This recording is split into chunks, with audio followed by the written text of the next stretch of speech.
دعا کرتے وقت انسان کو حمد و ثنا کے ساتھ آغاز کرنا چاہیے، یعنی اللہ سبحانہ و تعالیٰ کی تعریف کرنی چاہیے، نبی صلی اللہ علیہ وسلم پر درود شریف پڑھنا چاہیے، اور اس کے بعد اپنی عرض رکھنی چاہیے. تو جس دعا کے آگے پیچھے درود شریف پڑھ لیا جائے وہ دعا بھی قبول ہوتی ہے. فضالہ بن عبید رضی اللہ عنہ سے روایت ہے کہ ایک مرتبہ رسول اکرم صلی اللہ علیہ وسلم تشریف فرما تھے. ایک شخص آیا اور اس نے نماز پڑھی، پھر کہنے لگا اے اللہ مجھے بخش دے اور مجھ پر رحم کر. تو رسول اللہ صلی اللہ علیہ وسلم نے فرمایا اے نمازی تو نے جلدی کی، جب نماز پڑھ چکو تو بیٹھے رہو، اللہ کی اس طرح حمد و ثنا بیان کرو جیسا کہ اس کا حق ہے، پھر مجھ پر درود بھیجو، پھر اس سے دعا کرو. یعنی یہ دعا مانگنے کا ادب اور سلیقہ ہے. پھر اسی طرح یہ ہے کہ انسان کی دعاؤں کی قبولیت میں بعض اوقات اس کے گناہ حائل ہوتے ہیں، اور جب انسان استغفار کرتا ہے، توبہ کرتا ہے تو دروازے کھل جاتے ہیں. اسی لیے انسان جب دعا کرے تو اس کے ساتھ ساتھ اپنے رب سے توبہ اور استغفار کرے. پھر اسی طرح دعا کرنے کے ادب میں سے ایک چیز یہ بھی ہے کہ انسان جب دعا کرنا شروع کرے تو سب سے پہلے اپنے لیے دعا کرے، پھر اپنے قریبی لوگوں کے لیے دعا کرے، اور پھر تمام لوگوں کے لیے دعا کرے.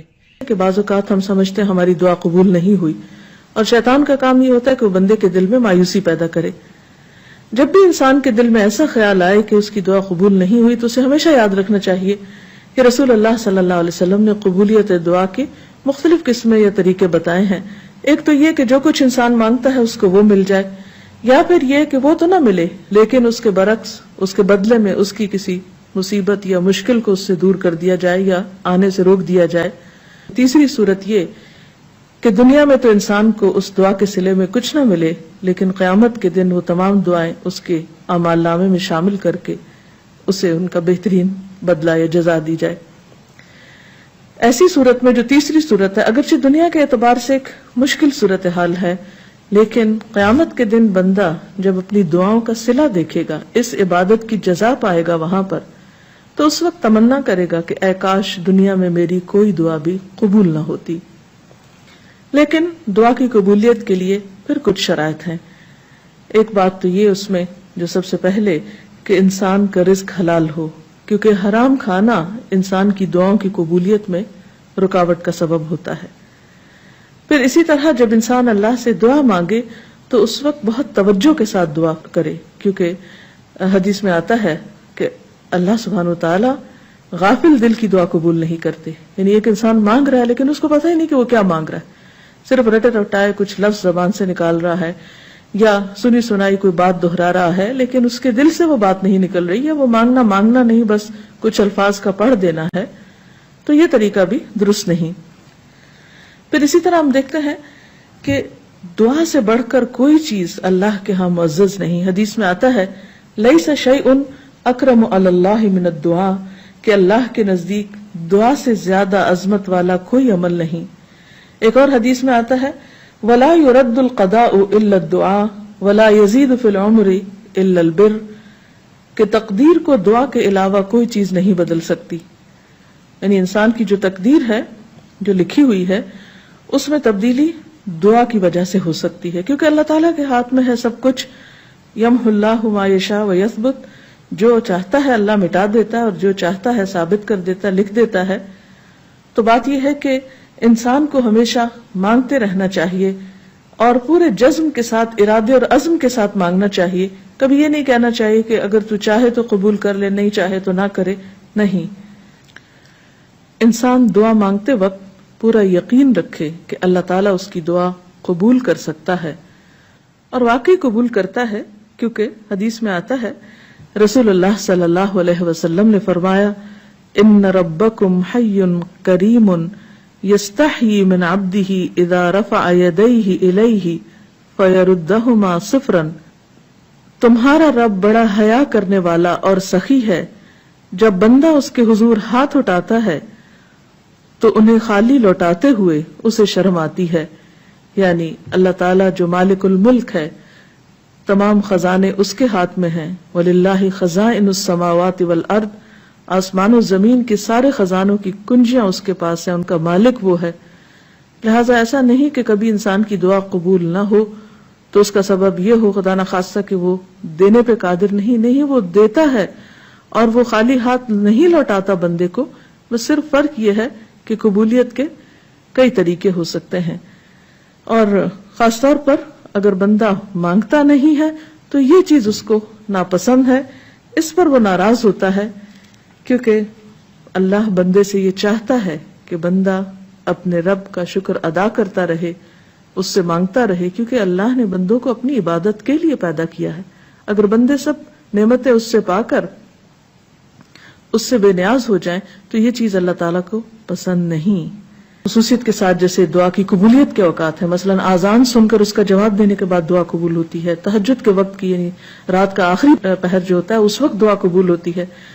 پھر اسی طرح عبادات کے بعد جیسے نماز کے بعد، قرآن پاک پڑھنے کے بعد، پھر روزہ کھلنے کے وقت، اسی طرح حج عمرے کے جو مختلف مناسک ہیں ان کی ادائیگی کے دوران، کعبۃ اللہ پر پہلی نظر پڑتے ہوئے. اس کے بہت سے ایسے مواقع کتابوں میں آپ پڑھ سکتے ہیں کہ جس میں انسان کی دعا رد نہیں ہوتی، قبول کر لی جاتی ہے. تو اس میں اگر انسان تھوڑی دیر کے لیے ارادتاً یکسوئی اختیار کرے تو انشاءاللہ اس کو فائدہ ہوگا.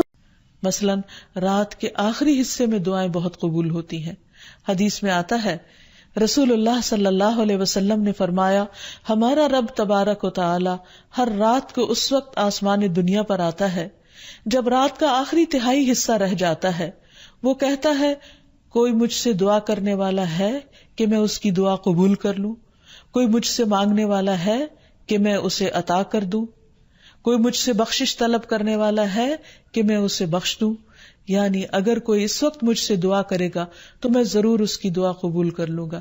لیکن عموماً رات کے آخری حصے میں انسان گہری نیند میں چلا جاتا ہے اور یہ قبولیت کا وقت اس سے کھو جاتا ہے. تو اس خصوصی طور پر اگر انسان کی زندگی میں کوئی پریشانی ہو یا کچھ چیزوں کے بارے میں وہ واقعی سنجیدہ ہو کہ وہ اسے ملنی چاہیے دنیا اور آخرت کی کامیابیوں میں سے، بھلائیوں اور خیر میں سے، تو اس کو چاہیے کہ اس وقت میں دعا کا اہتمام کرے. نبی صلی اللہ علیہ وسلم نے یہ بھی فرمایا کہ تمام اوقات سے زیادہ بندہ پچھلی رات میں اپنے رب کے قریب ہوتا ہے، پس اگر تم سے ہو سکے تو تم اس گھڑی میں اللہ کو یاد کرنے والوں میں سے بن جاؤ تو ضرور بن جاؤ. پھر اسی طرح آذان کے بعد اور اقامت سے پہلے دعا قبول ہوتی ہے. یعنی مؤذن جب آذان دے رہا ہو تو جو الفاظ وہ دہرا رہا ہو ان کو دہراتے جانا چاہیے، سوائے حی علی الصلاح اور حی علی الفلاح کے، کہ اس کے جواب میں لا حول ولا قوت الا باللہ پڑھنا چاہیے. اور جب مؤذن آذان کہہ چکے تو آذان کے بعد کی دعا پڑھ کے، درود شریف پڑھ کر جو بھی انسان کے دل میں حاجت ہو وہ اپنے رب کے سامنے رکھے. تو وہ دعا کے قبولیت کا وقت ہوتا ہے، اس وقت آسمان کے دروازے کھلتے ہیں. تو اس وقت انسان کو یہ وقت ضائع نہیں کرنا چاہیے اور چھوٹی چھوٹی چیزیں بھی اپنے رب سے مانگتے چلے جانا چاہیے تاکہ انسان کسی انسان کا محتاج نہ ہو. پھر اسی طرح سجدہ میں انسان اپنے رب کے بہت قریب ہوتا ہے، اس وقت دعائیں خوب سنی جاتی ہیں تو خوب انسان کو پکارنا چاہیے. فرض نماز کے بعد دعا قبول ہوتی ہے، تو فرض نماز کے بعد آیت الکرسی پڑھنا اور دعا مانگنا انسان کے فائدے میں ہے، بجائے اس کے کہ انسان فوراً مصلی سے اٹھ جائے یا ادھر ادھر کی باتیں شروع کر دے. پھر اسی طرح جمعے کے دن ایک خاص گھڑی ہوتی ہے جس میں انسان کی دعا قبول ہوتی ہے، اور اس کے بارے میں ایک روایت میں آتا ہے کہ وہ جمعے کے دن کی آخری گھڑی ہوتی ہے. تو بہرحال جمعے کے دن خصوصی طور پر دعاؤں کے مانگنے کا اہتمام کرنا چاہیے. پھر اسی طرح ماہ رمضان میں ہر دن اور رات میں ایک گھڑی ایسی ہوتی ہے کہ جس میں دعا قبول ہوتی ہے، اس وقت بھی زیادہ سے زیادہ دعائیں مانگنی چاہیے. عرفہ کے دن اللہ سبحانہ و تعالیٰ سب سے زیادہ لوگوں کو جہنم کی آگ سے آزاد کرتا ہے، تو اس دن وہاں کے لوگ جو حج پر گئے ہیں وہ تو دعائیں مانگتے ہی ہیں، اور جو لوگ نہیں بھی جا سکے وہ بھی اس دن کی برکت سے فائدہ اٹھاتے ہوئے خوب دعائیں کریں. پھر اسی طرح بارش ہوتے وقت بھی دعا قبول ہوتی ہے. پھر زمزم پیتے وقت دعائیں قبول ہوتی ہیں. قرآن مجید کی تلاوت کے بعد دعا قبول ہوتی ہے. تو انسان کو ان مواقع سے خوب فائدہ اٹھانا چاہیے. پھر اسی طرح مریض اور میت کے پاس جو دعائیں کی جاتی ہیں وہ بھی قبول ہوتی ہیں.